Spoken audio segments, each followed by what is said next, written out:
আসসালামু আলাইকুম। আজকের ভিডিওতে সবাইকে স্বাগতম। আজকে আমরা দেখব কিভাবে আমরা আমাদের ওয়ার্ডপ্রেস ওয়েবসাইটে ফেসবুক মেসেঞ্জার অথবা হোয়াটসঅ্যাপ মেসেঞ্জার অথবা টেলিগ্রাম মেসেঞ্জার বা চ্যাট অ্যাড করতে পারি। তো এই জন্য প্রথমে আমাদের ওয়ার্ডপ্রেস ওয়েবসাইটের ড্যাশবোর্ডে এসে আমাদের প্লাগইন এর নিউ অ্যাড নিউ প্লাগইন অপশনে ক্লিক করতে হবে।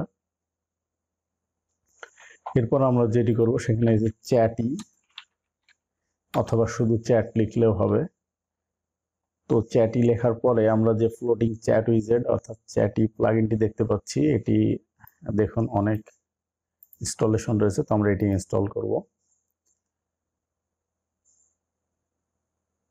ইনস্টল করার পর এটি আমরা অ্যাক্টিভ করব। আমরা অ্যাক্টিভ করলাম। অ্যাক্টিভ করার পরে আমাদের এরকম আসবে। এরকম আসার পরে আমাদের ক্রিয়েট উইজেট এখানে ক্লিক করতে হবে। তো আমরা এখানে ক্লিক করলাম।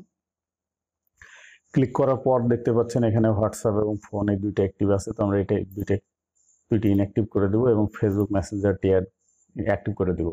তা আপনাদের ইচ্ছা মতো এখানে যতগুলো অপশন আছে তার মধ্যে যে কোনোটি অ্যাক্টিভ করতে পারবেন।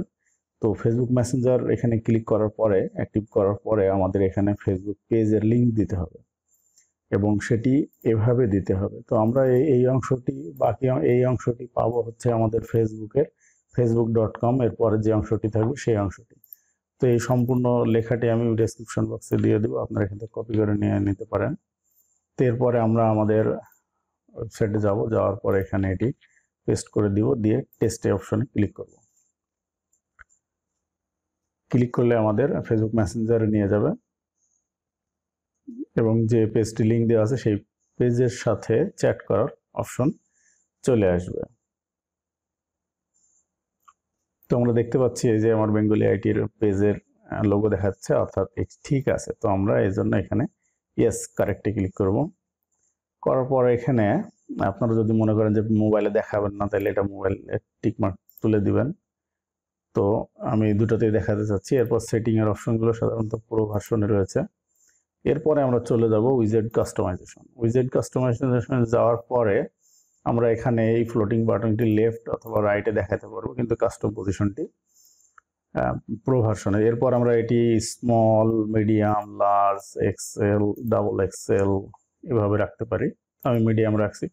এরপর এখানে যে লেখাটি আছে সেই কল টু অ্যাকশন বাটনটি কন্ট্যাক্ট আস নাকি অন্য কিছু লেখা থাকবে, আপনি ইচ্ছে করলে হ্যালো বা অন্য কিছু রাখতে পারেন।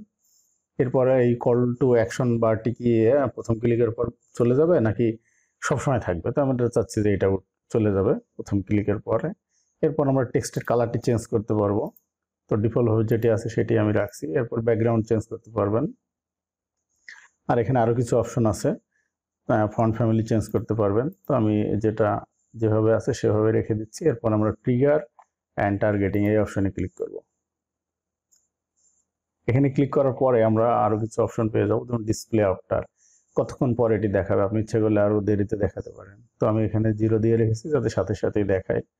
এরপরে শো অন পেজেস আরো কিছু আছে, তবে এগুলো পুরো ভার্সনে, আমরা এগুলো যাচ্ছি না। কাস্টম সিএসএস অ্যাড করা যাবে। এরপর আমরা যেটি করব অ্যাড লাইভ চ্যাট। তো এখানে এটি করতে হলে মানে এইরকম যদি ফিচার আনতে হয় তাহলে আমাদের আবার আরেকটি প্লাগইন ইনস্টল করতে হবে।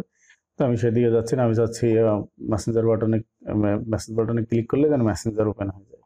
তো এই জন্য আমরা এতদূর করে সেভ উইজেটে ক্লিক করছি।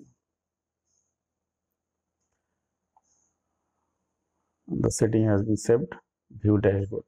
তো আমরা আমাদের ওয়েবসাইটটিতে গিয়ে দেখি কি অবস্থা। এই যে চলে এসেছে। তো এখানে ক্লিক করলে আমাদের ওই ফেসবুক পেজে নিয়ে যাবে। তো এইভাবে আমরা আমাদের ওয়েবসাইটে, ওয়ার্ডপ্রেস ওয়েবসাইটে চ্যাট অপশন যুক্ত করতে পারি। ধন্যবাদ সবাইকে ভিডিওটি দেখার জন্য। এরকম আরো টেক রিলেটেড ভিডিও দেখতে আমাদের চ্যানেলটি অবশ্যই সাবস্ক্রাইব করবেন। আল্লাহ হাফেজ।